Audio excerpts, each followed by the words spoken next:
1930. Stalin rules. But he barely manages to control the entire country.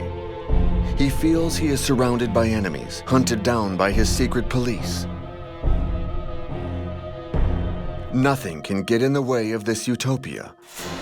The transformation of Russia into a gigantic field populated by peasants who are now workers of the land. No more izbas and ancestral farms. Everyone will live in communities, in kolkhozes. The people will produce millions of tons of wheat, which the state will sell to purchase the machinery to build tractors, tanks, and planes. And in this way, the Soviet Union will catch up on its 100-year lag in only 5 years. This is the first of his 5-year plans. But Stalin is immediately confronted with the resistance of the peasants. They refuse to lose their lands. They reject collectivization. Stalin gives them a slanderous nickname: kulak, profiteer, or exploiter. He gives a specific definition for the term. Any farmer who uses hired labor, who owns a mill, a creamery, a potato dryer, mechanical agricultural equipment with a motor or livestock. A definition so vague that it opens the door to false accusations, score settling, and rape. The police lash out on those who attempt to hide their grain reserves.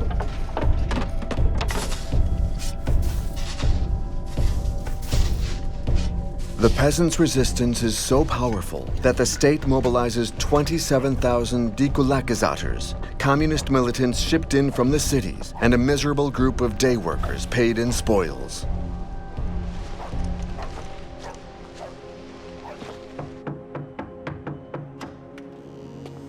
Stalin's police reports back. We remove the peasants' winter clothes and warm undergarments. We take their shoes. We even go so far as to confiscate the pillows under their children's heads and all their religious icons, to burn them all.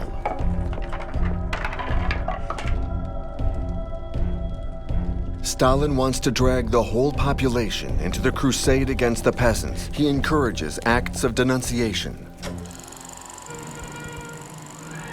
Propaganda screened in the movie theaters show a young Tatar girl from Crimea, Olga Balikina, who is famous for accusing her own father of stealing wheat from his kolkhoz. Congratulated by the party, Olga is cheered by the pioneers, aged 9 to 14, and the komsomols, aged 15 to 18, the mass youth organizations founded by Lenin.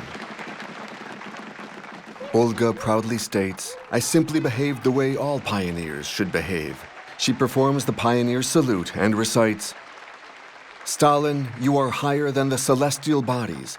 Stalin, you are brighter than the sun." In every village, statues of Pavel Morozov are erected to the glory of hero pioneer of the Soviet Union, number 001.